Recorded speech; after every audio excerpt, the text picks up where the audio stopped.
Shawn, so I want to talk about my favorite character, and I think the most interesting character, my man, French. Good choice. Completely disagree, but I'll let you make your case. All right, so here's my case. I like French because he has the most interesting character development. Personally, I think he has the most interesting character development of the 5. Okay. Yo, what's up? And the reason why I say this is because essentially I think it's more believable. He basically has more of a roller coaster ride to his ultimate belief, his destination of ultimately believing that the OA is the OA. Yeah. Right? Okay. And I think where you first see that is when actually the first meeting, where he's actually the first one that meets her out of all the 5, where he actually gets to see her and talk to her. Mm-hmm. He has the first words to the OA, and that's actually when the OA goes into that drug dealing house. She asks for the Wi-Fi. He's just kind of loitering there, and actually tries to avoid her gaze a little bit. Yeah. You know, and I'm like, hey, who's talking to me? yeah, he doesn't want to talk to her. He doesn't want any adults to know that he's in there, and Our internet's down. It's important. and she asks for the Wi-Fi. He doesn't give her the Wi-Fi. Just totally shuts her down. Yeah. And because of that, then she goes up to talk to Steve. But that's significant that he just shuts her down entirely. So he's not. His heart's not open in the beginning. Yeah, his heart is definitely very not beginning. open. His nose Okay. open for the Adderall, but the heart's not open. Or is it Coke? I don't know what it is. some sort of upper drug. And then Breakfast of Champions. Yeah. exactly. And then he doesn't so he's resistant. He is somehow persuaded by Buck, you know, to go to the first Campfire. first meeting. campfire, you know, where they're all sitting around Are they in the drug dealing house? They're in the drug dealing house. Different setting though. Yeah, in a different setting. Story time. Same house, different setting. It's story time, and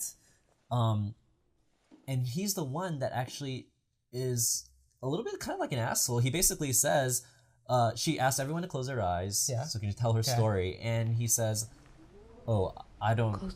I imagine with my eyes open, right? Yeah. Kind of, I imagine with my eyes open. Dick move, yeah. He does. We know you're BSing us, French. Right, so he doesn't want to do it. He's too cool for school or something, and he doesn't do it. And so it's just another sign that he is just not really very resistant to believing. And I think what's kind of interesting too is that then in that same episode, in the next episode, in episode 2, he then starts to. You see the filmmakers Britt and Zell show us a lot more about who he is, and you realize, oh, he's a scholarship student. He has a lot to take care of. He has a lot to lose. Okay, not just for himself, the scholarship, but you know, it's like he doesn't have money. He doesn't want to be like a screw up. Yeah, he doesn't want to get caught in that house where the drug deals are going down and lose his scholarship, lose his future, right? And his little brothers are counting on him. Well, he's got a scholarship actually. So that's interesting, and we get that, but that explains why he's so resistant too, and he still continues to be resistant. Doesn't even actually go, decides that he's not going to go until Buck again, you know, comes in, waits outside the grocery store, and is telling him, "Hey, you have to come," guilts him to going essentially. Good job, Buck. Buck coming Otherwise, through. you're like, oh, story's over. Story would have been done. She needs all 5. To go to the next dimension. At least 5. Oh yeah. At least 5, and So even at that time, you know, Buck was already starting to be intrigued. I think even Steve, they don't show Steve doubting that much at that point. But French still very resistant. And then after that, though, then he does start to believe her more. There's not that many questions of his faith, but then he gets to that pivotal moment near the end of the season where he goes into her house. Finds the books. The books. Homer's Iliad, the Angel book, the Oligarchs. Basically, he sees these books, right, and he's just like, oh my god, she totally was making everything up. Huge crisis. This was a story sold to me by Amazon, right? Like, come on. He's not happy about that. And but I mean, he does see the violin case too himself. He does also, you know, verify that she was like a kid adopted by them. But you know, there are little clues here and there when he goes into the house too. But his faith is shaken. He takes these shattered. You're right, shattered. And then he takes these books, goes back and shows the other 3. BBA is not there. He's trying to convert all of them to OAtheism. Yeah. But what's fascinating though is that then you get to see where all the other characters are. Buck is still a believer. Steve kind of doesn't react well, but he didn't totally write her off. Yeah. He's more angry than like betrayed, probably. Right.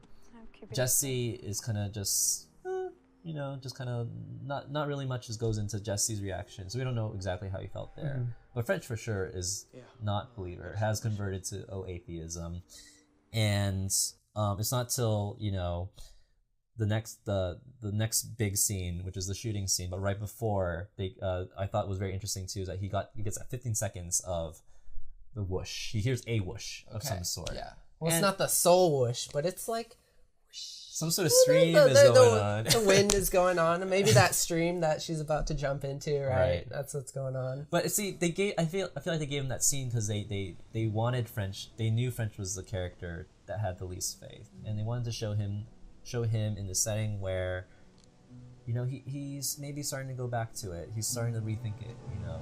He's definitely contemplating something. He's probably thinking about the OA or something. How could you not?